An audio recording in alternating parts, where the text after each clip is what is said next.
सच के साथ। नमस्कार, सिटी वाराणसी लाइव में आप सभी का स्वागत है। मैं हूं अमित मिश्रा। आइए देखते हैं आज के प्रमुख समाचार। अमरागढ़ क्षेत्र में चल रहे फर्जी कॉल सेंटर का भंडाफोड़। आधी रात को पुलिस का ताबड़तोड़ एक्शन। 32 लड़के लड़कियां हिरासत में। शहर में बढ़ते साइबर अपराध, यातायात एवं कानून व्यवस्था को लेकर पुलिस अधिकारियों ने व्यापारियों संघ की बैठक। सुबह सभा अध्यक्ष ओपी राजभर द्वारा एबीवीपी के कार्यकर्ताओं गुंडा कहे जाने के खिलाफ जोरदार विरोध प्रदर्शन। और करमत्ता वार्ड में जर्जर सड़कों और जल जमाव की समस्या को लेकर अनोखा प्रदर्शन। और अब समाचार विस्तार से।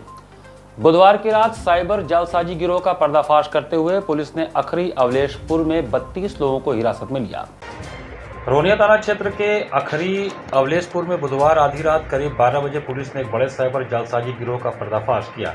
पुलिस टीम ने एक मकान में संचालित हो रहे फर्जी कॉल सेंटर पर छापेमारी कर 32 लोगों को गिरफ्तार किया। मौके से 35 से अधिक डेस्कटॉप, कंप्यूटर और अन्य इलेक्ट्रॉनिक उपकरण बरामद किए गए हैं। पुलिस के मुताबिक कॉल सेंटर के जरिए लोगों में निवेश, लोन, पार्सल और विभिन्न स्कीमों के नाम पर ठगी की जाती थी। जांच में सामने आया कि शहर के रहने वाले 2 मैनेजर इस पूरे गिरोह का संचालन कर रहे थे। इन्हीं के इशारे पर कॉलिंग स्टाफ को रोजाना टास्क दिया जाता था और ठगी के लिए आवश्यक डेटा उपलब्ध कराया जाता था। एडीसीपी वरुणा नीतू कात्यान ने बताया कि इस कॉल सेंटर में नॉर्थ ईस्ट और कोलकाता से आए कई युवक काम कर रहे थे। ठग खुद को विभिन्न कंपनियों और संस्थानों का प्रतिनिधि बताकर लोगों से संपर्क करते थे। कभी निवेश और लोन के नाम पर तो कभी पार्सल में आपत्तिजनक वस्तु मिलने का झांसा देकर रुपए वसूले जाते थे। प्राप्त रकम को हवाला के जरिए बाहर भेजा जाता था। हिरासत में लिए गए सभी कॉलिंग स्टाफ हैं, जबकि मुख्य आरोपी दोनों मैनेजरों की तलाश जारी है। छापेमारी के दौरान कुछ युवतियों की संलिप्तता भी सामने आई है, जिनकी पहचान और भूमिका की तस्दीक कराई जा रही है। पुलिस का कहना है कि सभी आरोपियों के खिलाफ मुकदमा दर्ज किया जाएगा। डीसीपी वरुणा प्रमोद कुमार ने बताया कि दोनों मैनेजरों की गिरफ्तारी के लिए लगातार दबिश दी जा रही है। कॉल सेंटर की फॉरेंसिक जांच कराई गई है और सीसीटीवी कैमरे के फुटेज कब्जे में लिए गए हैं। पुलिस इस कॉल सेंटर के पूरे नेटवर्क और उसके अन्य सहयोगियों की तलाश में जुटी हुई है। यहाँ थाना अंतर्गत अखरी चौकी में अवलेशपुर नाम की जगह है, जो कि मेन रोड से थोड़ा सा सट के ही आज रोनिया पुलिस द्वारा इसका अनावरण हुआ है कि एक पूरा कॉल सेंटर नुमा पूरा प्रेमाइसिस चलाया जा रहा था। और ये तकरीबन 25 से 30 लोग हैं जो कि मौके से मिले हैं और ये लोग कॉल सेंटर चला के और निवेश के नाम पे लोगों के साथ धोखाधड़ी करते थे। इन सभी को हिरासत में ले लिया गया है, पूछताछ की जा रही है और मुकदमा लिखवा के विधिक कार्रवाई की जाएगी। आगे भी बताया जाएगा डिटेल्स। पूछताछ को क्या मालूम चला, मैडम कौन उसके सूत्रधार थे, कौन लीडर रहा, क्या? ये देखिए, जो मैक्सिमम लोग पकड़े गए हैं वो सभी कॉल करते हैं, कॉलिंग स्टाफ है इनका। इनके ऊपर 2 लोग मैनेजर हैं जो इनको पूरा मैनेज करते हैं, इनको डिटेल्स देते हैं कि किसको कॉल करना है। उसके बाद लोन के नाम पे, निवेश के नाम पे या कभी कभी धोखाधड़ी के नाम पे कि आपका ये पार्सल मिला है और आप इतना पैसा दे दीजिए, नहीं तो इसमें तमाम आपत्तिजनक वस्तुएं हैं, इस नाम से वो पैसा लूटते थे और उसी को सारा हवाला के थ्रू मूव करते थे। अखिल भारतीय विद्यार्थी परिषद के कार्यकर्ताओं ने कैबिनेट मंत्री ओम प्रकाश राजभर द्वारा उन्हें गुंडा कहे जाने के खिलाफ जोरदार विरोध प्रदर्शन किया। उत्तर प्रदेश सरकार के कैबिनेट मंत्री और सुभाषपा अध्यक्ष ओम प्रकाश राजभर द्वारा अखिल भारतीय विद्यार्थी परिषद के कार्यकर्ताओं को गुंडा कहे जाने के खिलाफ गुरुवार को वाराणसी में एबीवीपी कार्यकर्ताओं ने जोरदार प्रदर्शन किया। प्रदर्शन के दौरान कार्यकर्ता लगातार राजभर मुर्दाबाद, एबीवीपी जिंदाबाद और शिक्षा के दलालों को जूता मारो सालों को जैसे नारे लगाते रहे। कार्यकर्ताओं का कहना था कि मंत्री का यह बयान न केवल छात्र हितों के खिलाफ है, बल्कि देश के सबसे बड़े छात्र संगठन की छवि को धूमिल करने वाला भी है। एबीवीपी वाराणसी महानगर के सह मंत्री ओम प्रकाश मौर्य ने कहा कि हाल ही में लखनऊ के एक निजी विश्वविद्यालय में एलएलबी और एलएलएम की मान्यता को लेकर परिषद के कार्यकर्ताओं ने आंदोलन किया था। इस दौरान प्रशासन और पुलिस ने परिषद कार्यकर्ताओं पर बर्बरतापूर्वक लाठीचार्ज किया। दुख की बात यह है कि प्रदेश सरकार के कैबिनेट मंत्री ओम प्रकाश राजभर ने न केवल उस लाठीचार्ज का समर्थन किया, बल्कि परिषद के कार्यकर्ताओं को गुंडा तक कह डाला। उन्होंने कहा कि विद्यार्थी परिषद हमेशा शिक्षा और छात्र हित के मुद्दों पर सकारात्मक आंदोलन करती आई है। ऐसे में मंत्री का यह बयान पूरी तरह से दुर्भावनापूर्ण और अस्वीकार्य है। प्रदर्शन के बाद एबीवीपी कार्यकर्ताओं ने वाराणसी जिलाधिकारी को ज्ञापन सौंपा। इसमें मुख्यमंत्री योगी आदित्यनाथ से मांग की गई कि ओम प्रकाश राजभर को मंत्रिमंडल से तुरंत बर्खास्त किया जाए और उनके खिलाफ सख्त कार्रवाई की जाए। ये मांग है कि डीएम के माध्यम से ये जो हमारा ज्ञापन है मुख्यमंत्री जी तक पहुंचाया जाए। ये छात्रों की आवाज है और छात्रों की आवाज को पूरे प्रदेश में दबाने का काम किया जा रहा है। ये जो शिक्षा के बैठे हुए माफिया और गुंडे हैं, इनको लगता है कि पढ़ने वाला विद्यार्थी सिर्फ पढ़ाई करता है, मगर जब उसके हक की बात आती है तो हमारे जैसे हम सभी पढ़ने वाले छात्र हैं, आज हमारी मजबूरी है कि हम अपना पेपर परीक्षा सब छोड़ करके यहाँ रोड पे बैठे हैं और अपने हक की लड़ाई लड़ रहे हैं। विद्यार्थी परिषद के कार्यकर्ता वहाँ पे अपने हक की लड़ाई लड़ने का तो पुलिस प्रशासन के द्वारा इतनी बर्बरता से उनके ऊपर लाठीचार्ज किया गया और यहाँ कहा जाता है कि पिटाई किया जा रहा है। और प्रदेश सरकार के मंत्री ये कहते हैं, दिन भर नशे और गांजे के नशे में डूबे रहने वाले मंत्री ये कहते हैं, जिनका खुद का कुछ अस्तित्व नहीं, कहते हैं कि जो गुंडे हैं उनके ऊपर सही लाठीचार्ज हुआ है। तो उनको ये हम बताना चाहते हैं कि ओम प्रकाश राजभर जी, आप ये जान जाइए कि अगर विद्यार्थी परिषद का एक भी कार्यकर्ता के अपने आप में आपत्तिजनक टिप्पणी की तो पूरे प्रदेश भर में आपको ये बताने का काम किया जाएगा कि विद्यार्थी परिषद क्या है और क्यों इसकी पहचान है। हम बिना मतलब का आंदोलन नहीं करते, जैसा आपने कहा है कि गुंडे हैं तो हम गुंडागर्दी नहीं करते। ककरवत्ता वार्ड नंबर 38 में जर्जर सड़कों और जल जमाव की समस्या को लेकर समाजवादी पार्टी के बाबा साहेब अम्बेडकर वाहिनी के लोगों ने जनता के साथ जोरदार विरोध प्रदर्शन किया। ककरवत्ता वार्ड नंबर 38 में जर्जर सड़कों और जल जमाव की गंभीर समस्या को लेकर गुरुवार को स्थानीय जनता ने समाजवादी पार्टी की बाबा साहेब अम्बेडकर वाहिनी के महानगर अध्यक्ष अमन यादव के नेतृत्व में जोरदार विरोध प्रदर्शन किया। प्रदर्शन के दौरान क्षेत्रवासियों ने अनोखे अंदाज में अपनी पीड़ा व्यक्त की। सड़कों पर भरे गड्ढों के पानी में स्नान कर जन समस्याओं को उजागर किया। साथ ही गड्ढों में बीजेपी के चुनाव चिन्ह को गाड़कर प्रतीकात्मक रूप से संदेश दिया गया कि कमल कीचड़ में ही खिलता है।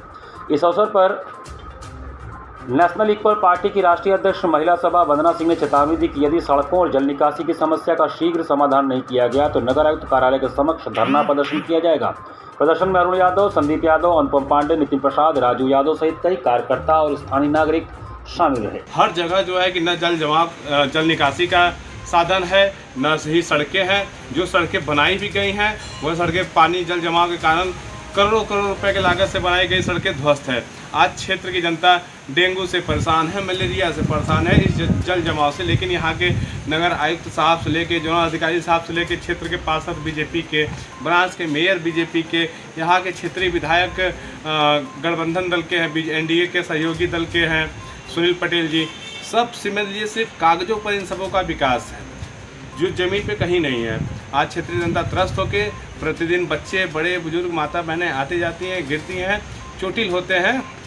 इन सब से आज तंग आकर हम लोगों ने आज गंदे पानी से स्नान करके सड़क पर बैठ के विरोध प्रदर्शन किया गया। पुलिस कमिश्नर मोहित अग्रवाल ने महानगर उद्योग व्यापार समिति के व्यापारियों के साथ साइबर अपराध रोकने के विषय पर बैठक किया। वाराणसी के ट्रैफिक पुलिस लाइन सभागार में पुलिस कमिश्नर मोहित अग्रवाल के नेतृत्व में महानगर उद्योग व्यापार समिति के व्यापारियों के साथ बैठक हुई। इस बैठक में उन्होंने साइबर अपराध रोकने के विभिन्न बिंदुओं पर चर्चाएं की और उससे बचने के नियम बताए। पुलिस कमिश्नर ने कहा कि अगर कोई डिजिटल अरेस्ट, एपीके फाइल इत्यादि चीज़ों से साइबर क्राइम का शिकार हो गया तो तुरंत 1930 नंबर डायल कर सूचना देकर 24 घंटे के अंदर बैंक डिटेल ब्लॉक करा सकता है। पुलिस कमिश्नर ने कहा कि जब तक मोबाइल में किसी भी एप्लीकेशन के बारे में जानकारी न हो उसको क्लिक न करें।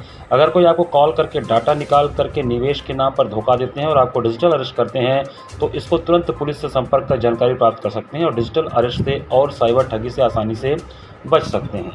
हर 15 सेकंड में एक व्यक्ति साइबर अपराध से देश में ग्रसित हो रहा है। पिछले वर्ष लगभग 20 लाख साइबर की कंप्लेंट्स दर्ज हुई पूरे देश में। 22,000 करोड़ के आसपास साइबर अपराधियों ने हमारे देश के लोगों का पैसा ठगा।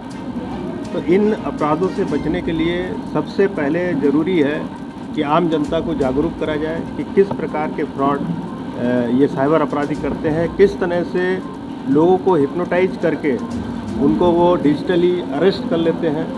जबकि डिजिटल अरेस्ट नाम की कोई चीज़ नहीं है, कोई ऑनलाइन थाना आज की डेट में हमारे देश में नहीं है, ऐसा कोई कानून नहीं है, ये सब चीज़ें फर्जी हैं। इसके बारे में आम जनता को जागरूक करने के लिए आज ये व्यापारियों के साथ बैठक बुलाई गई थी, जिनको बताया गया कि साइबर अपराध से किस तरह से बचा जाए, अपने मोबाइल में किस तरह की सेटिंग्स रखी जाए जिससे कि अपराधी आसानी से उनका डेटा ना चुरा सके। साथ ही उनको ये भी बताया गया है कि यदि उनके साथ साइबर अपराध घटित हो जाता है तो जो हमारा 1930 नंबर है, 1930 नंबर या cybercrime.gov.in की वेबसाइट है, वहाँ पर अपनी कंप्लेंट को तत्काल रजिस्टर कराएं। अगर वो तत्काल अपने केस को रजिस्टर करा देंगे तो हो सकता है कि उनका पैसा बैंकों में ब्लॉक हो जाए और उनको वापस मिल जाए। गुरुवार को विश्व संवाद केंद्र लंका पर भारतीय किसान संघ ने प्रेस वार्ता का आयोजन किया। विश्व संवाद केंद्र लंका पर भारतीय किसान संघ ने गुरुवार को प्रेस वार्ता कर बताया कि 9 सितंबर को प्रदेश के सभी विकास खंड मुख्यालयों पर विकास खंड कार्यकारिणी द्वारा मुख्यमंत्री उत्तर प्रदेश सरकार के नाम से संबोधित ज्ञापन विकास खंड अधिकारी वीडियो के माध्यम से दिलाए जाएंगे। प्रेस वार्ता के माध्यम से भारतीय किसान संघ के लोगों ने कहा कि अक्टूबर माह में रबी फसलों की बुआई की तैयारी शुरू होती है। विगत खरीफ फसल में भी खाद, बीज, पानी, बिजली आदि की आपूर्ति में कमी के कारण किसानों को परेशानियों को देखा गया है और अनुभव किया गया है कि जो वह समस्या अभी भी बनी हुई है। इस प्रकार की पुनरावृत्ति न हो, इसलिए उत्तर प्रदेश सरकार को चेतावनी देते हुए अक्टूबर माह में रबी फसलों की बुआई के लिए खाद, बीज, पानी आदि के लिए किसानों को कोई समस्या न आए, सरकार पहले से ही तैयारी करे। इस प्रेस वार्ता में प्रदेश अध्यक्ष भैया राम मौर्य, प्रांत अध्यक्ष इंद्रासन सिंह, जिला अध्यक्ष उदरेज सिंह, प्रांत महामंत्री रवि शेखर, जिला मंत्री विपुल, महानगर अध्यक्ष प्रदीप मिश्रा, कोषाध्यक्ष रविशंकर पाठक आदि लोगों के अलावा काफ़ी बड़ी संख्या में भारतीय किसान संघ के लोग मौजूद रहे। उत्तर प्रदेश सरकार के द्वारा जो किसानों को खाद और बीज को लेकर के खरीफ की फसल में कठिनाइयाँ आई हैं, उसको देखते हुए रबी की फसल में ऐसा न हो, इसके लिए एक चेतावनी के रूप में पत्रक दिया जा रहा है कि आगे ऐसा न हो। यदि आगे ऐसा होगा तो भारतीय किसान संघ बाध्य होगा कोई कड़े निर्णय लेने के लिए, वो चाहे सरकार के विरुद्ध भी क्यों न हो। अगर आपकी मांगे नहीं मानी जाती तब हमारी मांगे अवश्य मांगी जाएंगी, ये पूरा भरोसा है। और यदि नहीं मानी जाती हैं तो हम उसके लिए सक्षम हैं। आंदोलन के लिए जो प्रजातांत्रिक हमारे पास अधिकार हैं उसका मैं प्रयोग कर सकता हूं, लेकिन मुझे सरकार पर पूरा भरोसा है कि वो हमारी मांगों पर अवश्य ध्यान देगा। काजी शहर सदर मौलाना हसीन अहमद हबीबी ने प्रेस वार्ता कर शनिवार को निकलने वाले जुलूसे मोहम्मदी के बारे में जानकारी दी। काजी शहर के सदर मौलाना हसीन अहमद हबीबी ने शिवाला स्थित अपने आवास पर गुरुवार को एक प्रेस वार्ता करके शनिवार को निकलने वाले जुलूसे मोहम्मदी के बारे में जानकारी दी। उन्होंने बताया कि जुलूसे मोहम्मदी सुबह 6:30 बजे नगीना मस्जिद के पास अजहरी मैदान रेवड़ी तालाब से उठकर अपने कदीमी रास्तों से गुजरते हुए बेनिया बाग के मैदान में पहुंचकर उलमाए इकराम के पाकीज़ा बयानात और उनकी दुआओं पर इख्तिताम पजीर होगा। लिहाजा सभी आशिकाने रसूल से गुजारिश है कि अपने अपने मोहल्लों और इलाकों से जुलूसे पाक उठाकर हाथों में सब्ज परचम लिए हुए बेनिया बाग पहुंचकर ईद मिलादुन्नबी के फैज़ान से मालामाल हो। साथ ही तमाम आशिकाने रसूल से गुजारिश है कि 1500 साला जश्न विलादत मुस्तफ़ा के मौके पर हर कमेटी कम से कम 15-15 पौधे लगाकर सरकार अलैहिस्सलातो वस्सलाम के फरमाने शजरकारी को अमल में लाएं। उन्होंने बताया कि प्रशासन की तरफ से आने वाले गाड़ियों के लिए पास जारी किया गया और जिसको भी पास चाहिए गाड़ी के लिए वह इस नंबर 9450349900 या 9451525354 या 6306410448 पर संपर्क कर सकते हैं। सारे के सारे लोग सुबह 6:30 पर रेवड़ी तालाब से निकलकर भेलूपुर होते हुए रविंद्रपुरी लेन नंबर 5 से शिवाला, अग्रवाल रेडियो, सोनारपुरा, मदनपुरा, गुदौलिया, मैदागिन, कबीर चौरा, पियरी होते हुए बेनिया बाग ये पहुंचकर समाप्त होगा। कोई प्रशासन की तरफ से गाड़ी के लिए पास भी इशू हुआ है क्या? प्रशासन की तरफ से ये पास हमको कहा गया था, ये बना के पेश किया गया है और ये पास है। ये पास जिन लोगों को लेना है 4 पहिया गाड़ी शर्तों के साथ का मतलब कि उस पर सिर्फ लाउड स्पीकर का इस्तेमाल हो और बाकी सामान लाद कर जो रास्ते में लुटाते हैं जिससे दुर्घटना होने की संभावना होती है, ऐसी गाड़ियों को पास नहीं दिया जाएगा।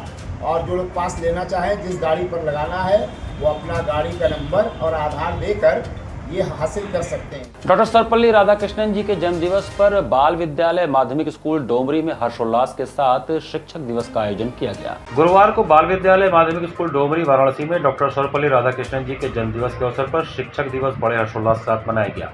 सर्वप्रथम विद्यालय के निदेशक मुकुल पांडे और प्रधानाचार्य नीता त्रिपाठी ने डॉक्टर सर्वपल्ली राधाकृष्णन जी के चित्र पर तिलक लगाकर तथा माल्यार्पण कर कार्यक्रम का शुभारंभ किया। बच्चों ने सभी शिक्षक शिक्षिकाओं को माल्यार्पण कर तथा टीका लगाकर आशीर्वाद लिया। इस अवसर पर बच्चों ने नृत्य, संगीत सहित विभिन्न रंगारंग कार्यक्रमों की प्रस्तुति दी। विद्यालय के निदेशक ने अपने वक्तव्य में बच्चों को भविष्य में डॉक्टर राधाकृष्णन जी के आदर्शों को आत्मसात करने की प्रेरणा दी। प्रधानाचार्य ने सभी शिक्षक शिक्षिकाओं को सम्मानित किया।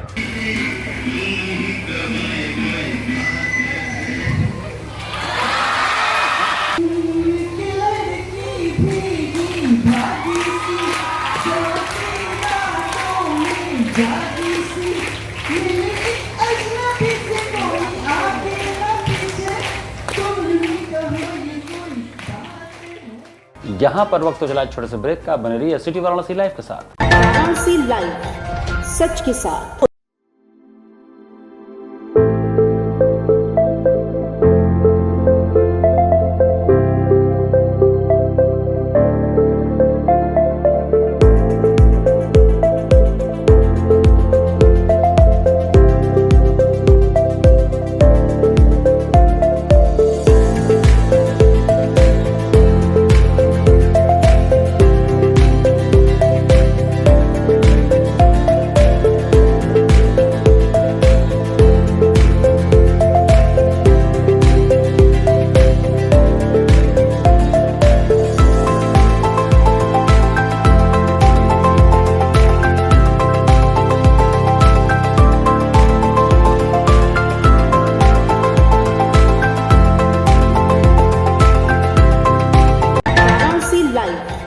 सच के साथ। ब्रेक के बाद आपका स्वागत है।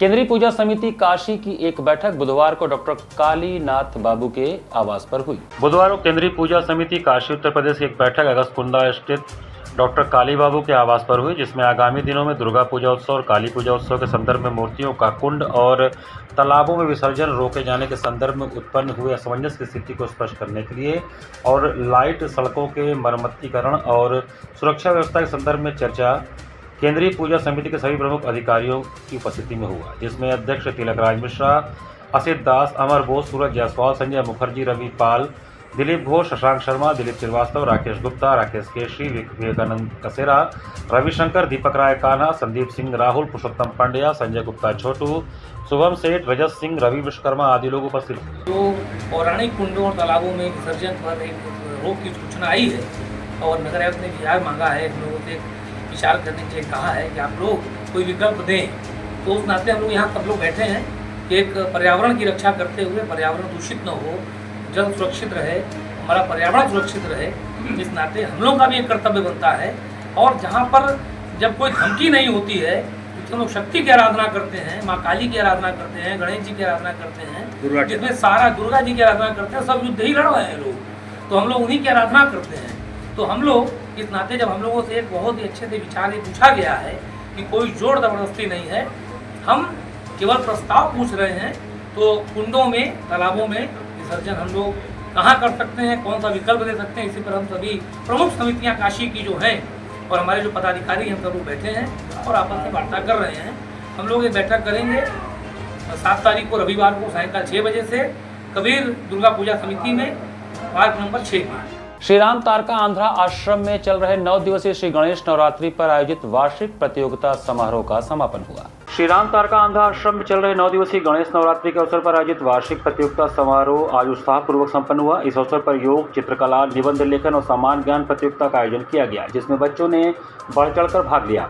कार्यक्रम का शुभारंभ मुख्य अतिथि डॉक्टर PR गुप्ता, BV सुंदर शास्त्री, उमा द्वारा दीप प्रज्वलन और सरस्वती वंदना के साथ हुआ और सांस्कृतिक प्रस्तुति एवं समूह नृत्य से हुआ, जिसने सभी का मन मोह लिया। कार्यक्रम में आयोजित विभिन्न प्रतियोगिताओं के परिणाम की घोषणा एवं ट्रॉफी वितरण समारोह बड़े उत्साह के साथ हुआ। इस अवसर पर योग, चित्रकला, निबंध लेखन तथा सामान्य ज्ञान प्रतियोगिता के प्रतिभागियों को सम्मानित किया गया। सांस्कृतिक नृत्य प्रस्तुति से हुआ, जिसने सभी दर्शकों का मन मोह लिया। परिणाम घोषणा के पश्चात विजेताओं को ट्रॉफी एवं प्रमाण पत्र प्रदान किए गए।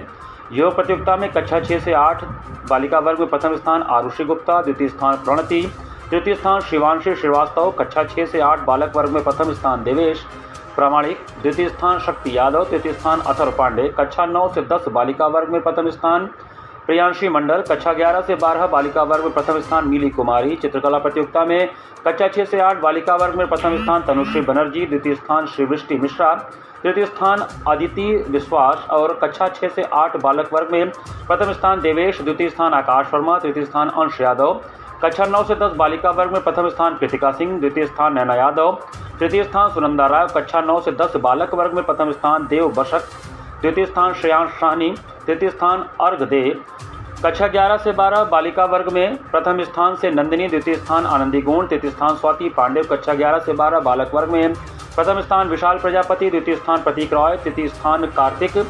निबंध प्रतियोगिता में कक्षा 6 से 8 बालिका वर्ग में प्रथम स्थान संचिता द्वितीय स्थान, साक्षी तृतीय स्थान, वैभवी राव और कक्षा 6 से 8 बालक वर्ग में प्रथम स्थान प्रिंस कुमार, द्वितीय स्थान आदर्श यादव, तृतीय स्थान रुद्र प्रताप सिंह, कक्षा 9 से 10 बालिका वर्ग में प्रथम स्थान गार्गी गुप्ता, तृतीय स्थान सैजल वर्मा, तृतीय स्थान आराध्या गुप्ता, कक्षा 9 से 10 बालक वर्ग में प्रथम स्थान अभिषेक सिंह यादव, द्वितीय स्थान अविचल त्रिपाठी, तृतीय स्थान अक्षुण यश पांडे, कक्षा 11 से 12 बालिका वर्ग में प्रथम स्थान मिली कुमारी, द्वितीय स्थान चंचल सेठ, तृतीय स्थान नव्या गुप्ता, कक्षा 11 से 12 बालक वर्ग में प्रथम स्थान विशाल प्रजापति, द्वितीय स्थान सिद्धार्थ प्रजापति, तृतीय लक्की सिंह करा। सामान्य ज्ञान प्रतियोगिता में कक्षा 6 से 8 बालक वर्ग में प्रथम स्थान श्रीवृष्टि मिश्रा, द्वितीय स्थान आद्रता दे, तृतीय स्थान ईशिका साहनी, विशाल लक्ष्मी यादव, मानवी मौर्य, मुस्कान यादव, श्रेय मिश्रा और कक्षा 6 से 8 बालक वर्ग में प्रथम स्थान रुद्र प्रताप सिंह, प्रिंस कुमार, द्वितीय स्थान विश्व रतन हर्ष राय, गणेश पांडे, तृतीय स्थान गौरव देव हर्षित देवांश, कक्षा 9 से 10 बालिका वर्ग में प्रथम स्थान राजनंदिनी पाल, द्वितीय स्थान अदिति गुप्ता, गार्गी गुप्ता, दर्शिका जायसवाल, तृतीय स्थान सलोनी प्रजापति, कक्षा 9 से 10 बालक वर्ग में प्रथम स्थान आयुष पांडे, द्वितीय स्थान अक्षुण यश पांडे, तृतीय स्थान अभ्युदय भास्कर, कक्षा 11 से 12 बालिका वर्ग में प्रथम स्थान से उन्नति मौर्य, द्वितीय स्थान अर्चिता मिश्रा, आंशिक चतुर्वेदी, तृतीय स्थान वैष्णवी प्रजापति, पारुल त्रिपाठी, कक्षा 11 से 12 बालक वर्ग में प्रथम स्थान अक्षय भारद्वाज रहे। मुख्य अतिथि प्रोफेसर डॉक्टर PR गुप्ता, वरिष्ठ हृदय रोग विशेषज्ञ BHO ने विजेताओं को ट्रॉफी और प्रमाण पत्र प्रदान किए। विशिष्ट अतिथि तुलसी मनोज जोशी, निधि देव अग्रवाल, डिविजनल वार्डन चौक सभी प्रतिभागियों की सराहना करते हुए कहा कि ऐसे आयोजन बच्चों की प्रतिभा और आत्मविश्वास को विकसित करने का माध्यम है। कार्यक्रम आयोजक योगाचार्य आशीष टंडन, सचिव चैतन्य योग सेवा संस्था की ओर से सभी प्रतिभागियों, निर्णायक मंडल सहयोगियों को विशेष धन्यवाद ज्ञापित किया। इसमें मुख्य रूप से गजानन जोशी, PN सिंह, सोहिया बानो इत्यादि रहे। सर्विलांस की मदद से दहाड़ पुलिस ने 14 गुम हुए मोबाइलों को बरामद कर उनके मालिकों को सौंपा। दहाड़ पुलिस ने सर्विलांस से मोबाइलों खोज निकाला है। अलग अलग व्यक्तियों के 14 मोबाइल फोन को पुलिस ने बरामद किया है, जिनकी कीमत 2.5 लाख रुपए बताई गई है।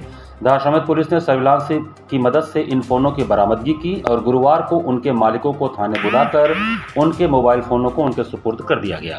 जो लोग दर्शन करने आए थे या गंगा आरती में आए थे और उनके मोबाइल मिस हो गए थे, उनकी ऑनलाइन कंप्लेंट CEIR पोर्टल है जो हमारा, उस पर प्राप्त हुई थी, जिस पर थाने की साइबर सेल के जो हमारे टीम है, जिसके इंचार्ज आनंद प्रकाश SI, 2 महिला कांस्टेबल और हमारे कंप्यूटर ऑपरेटर हैं, इनके द्वारा इसको ट्रैक किया गया। ट्रैक करते हुए लगभग 14 मोबाइल बरामद किए गए हैं, जिनकी कीमत 2.5 लाख रुपए है। इन मोबाइल ऑनर्स जो मालिक थे उनको आज बुलाकर उन्हें हैंडओवर किया गया। लंका रविदास मार्ग से ट्रॉमा सेंटर तक जाने वाले मार्ग के चौड़ीकरण का काम अतिक्रमण हटाने और चिन्हित मकानों के गिराए जाने की प्रक्रिया से साथ शुरू हुआ। लंका रविदास मार्ग से ट्रॉमा सेंटर तक जाने वाले मार्ग के चौड़ीकरण का काम शुरू हो गया है। पहले चरण में अतिक्रमण हटाने की कार्रवाई शुरू हुई है। जिन भवनों पर लाल निशान लगा है उन्हें गिराने की प्रक्रिया शुरू हो गई है। नगर निगम की चेतावनी के बाद अतिक्रमणकारी खुद ब खुद अपने अतिक्रमण को गिराने लगे हैं। नगर निगम ने लाल निशान लगाने के बाद चेतावनी जारी की थी कि जो लोग स्वतः अतिक्रमण नहीं हटाएंगे उनके अतिक्रमण निगम बुलडोजर से गिरा देगा और हर्जाना भी वसूलेगा। कुल 15 मकानों पर लाल निशान लगा है। बता दें कि रविदास गेट से ट्रॉमा सेंटर जाने के मार्ग में करीब 200 मीटर सड़क संकरी है, जिसकी वजह से अक्सर जाम लगता है। जाम में अक्सर एम्बुलेंस फंस जाती है। यह अति महत्वपूर्ण मार्ग है। इसी रास्ते से होकर रामनगर और मुगलसराय तक आवागमन होता है। नोटिस दिया गया था, पहले आए थे, बताए थे, उसके बाद नोटिस जारी किए थे। 28 तारीख उनकी लास्ट डेट थी, उससे पहले हम लोग अपना तोड़ना चालू कर दिए। भाई जितनी है वो कहें कि हमें 10 मीटर सड़क चाहिए, तो 10 मीटर के साथ हम लोग अपना तोड़ दिए हैं। समस्याएं सर तो बहुत है, अब टूटा है तो थोड़ा परेशानी तो होगा ही। परेशानी झेलेंगे तभी ना कुछ आगे बढ़ेंगे। संतुष्ट हैं कि क्या? नहीं, ठीक है, संतुष्ट तो है। क्या लग रहा है कि जो चौड़ीकरण किया है उसमें जाम की समस्या समाप्त? नहीं, जाम की समस्या तो नहीं होगी। आपके हिसाब से कैसे जाम की समस्या समाप्त होगी? रोड को 1 वे कर दें। कबीरचौरा में चल रहे श्रीमद् भागवत कथा के चौथे दिन वृत्तासुर राक्षसवध, भगवान परशुराम जी की तपस्या और भगवान श्री कृष्ण के जन्मोत्सव का आयोजन हुआ। कबीरचौरा से प्रसिद्ध नर्तक स्वर्गीय पंडित लोकनाथ मिश्रा जी के यहाँ आयोजित श्रीमद् भागवत कथा के अवसर पर गुरुवार को भगवान श्री कृष्ण जी के जन्मोत्सव की धूम रही। व्यासपीठ पर बैठे पंडित शेष मिश्रा ने भागवत की विभिन्न कथाओं का श्रवण उपस्थित भक्तों को कराया। कथा में पंडित शेष मिश्रा ने ऋषि दधीची के हड्डियों से बने वज्र द्वारा वृत्तासुर राक्षस के वध, भगवान परशुराम जी की तपस्या सहित अन्य कथाओं का श्रवण कराया। भगवान कृष्ण के बाल स्वरूप का दर्शन कर भक्तगण निहाल हो गए।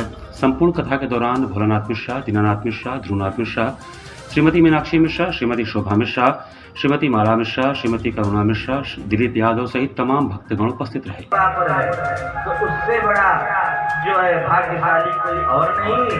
अब भले ही कितना कुलोत्पन्न क्यों न हो, यद्यपि भगवान के नाम का आश्रय छोड़ दिया तो निश्चित रूप से उसका जो है कभी जीवन में कल्याण होने वाला नहीं है। इसी के साथ सिटी वाराणसी लाइव का ये संस्करण हम ही समाप्त करते हैं। मुझे दीजिए आज्ञा। नमस्कार।